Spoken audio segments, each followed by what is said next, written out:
we're out of here. It's another travel day. Yes, it is. I'm so thankful for the train situation here in Spain. Not necessarily the rest of Europe, but I do love Spain's, don't you? Yes, it's efficient and a quick way to get around. And it was super fast but super smooth. So it was quite an experience. It's a great way to travel Spain, don't you think? Mm-hmm.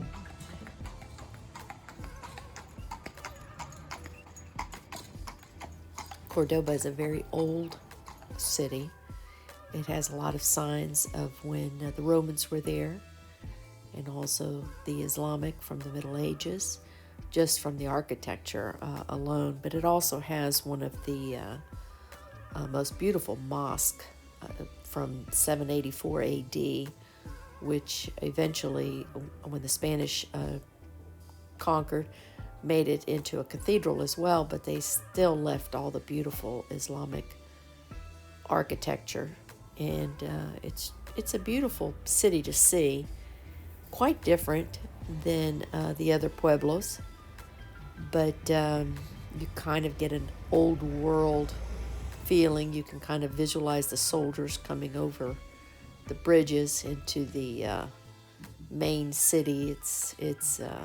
It's definitely held on to its history.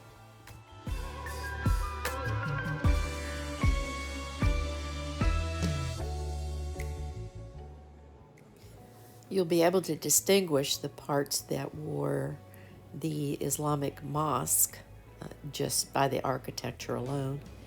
And then it goes into the cathedral, the way that the other cathedrals around Spain look. So you can distinguish the two and how they have incorporated the Catholic faith into the building.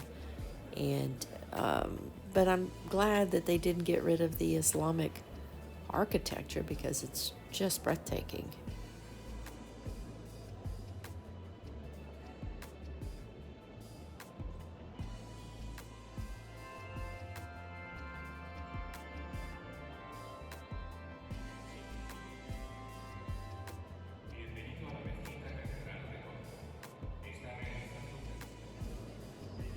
There is really just not enough time to take in all the detail that has been built into this mosque and cathedral. The artwork is spectacular. The just all the carvings around the walls, the ceilings, the windows. There's just no way to describe it. You just can't take it all in.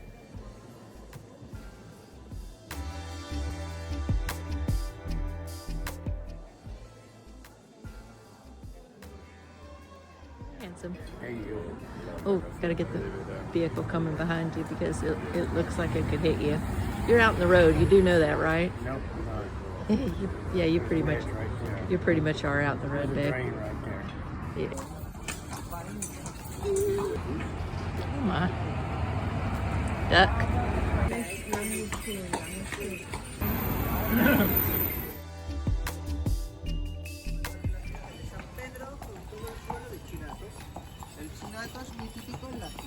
I can remember when we used to come here and we didn't stay in different apartments, and I remember thinking, I wonder what it's like to live here. You go through the old historical parts and thought it would be so cool to, live above the stores or just the different places. And now we do that, and I love it. I think it's fun. It gives you an idea of how people have always lived in these old buildings, and I just find that it's a unique thing to do. I don't grow tired of being at different homes because we travel in the RV all 9 months. Three months of bricks and mortar kind of reminds you of what it's like to live in a house. After 3 months of sweeping floors and mopping and cleaning all the areas that need to be cleaned, much more so than my RV, I'm always ready to go back to the RV. But I do enjoy the change, and I enjoy that every little place that we go to has its own uniqueness. Yeah, uniqueness, yes. It's nice. It's just nice to be able to see different things It's really good for your heart and your soul. And realize that what you're used to is not always the best. Yeah, yeah, it's true. Yeah, that's very true. My wife, Me. yes, Danella, said, this toothpaste don't taste right. It's all oily and sticky. And she couldn't get it off her teeth. Well, I said it felt like I was brushing with Vaseline, so I thought maybe I had bought some preparation H in Spain, Yeah, that's what we thought. the Spanish version. So it was in the toothpaste section in the It pharmacy. was, that's what confused me. But it's not toothpaste. It's No. it's denture paste to hold Yes. your false teeth in your mouth. Yes. And yeah, this is a cultural difference. I guess we should have looked up what Coriago was before we bought it. Well, not so much a cultural difference, because they don't use it on their teeth. That would be a cultural difference. More like a mistake on my part for not having a clue. Nor did I know how to say toothpaste. But I think I picked this box up from the pharmacy. All right, I blame him. You blame me for it. It didn't work. No, Your teeth are still in now. but we had a good laugh. It was worth every penny, wasn't it?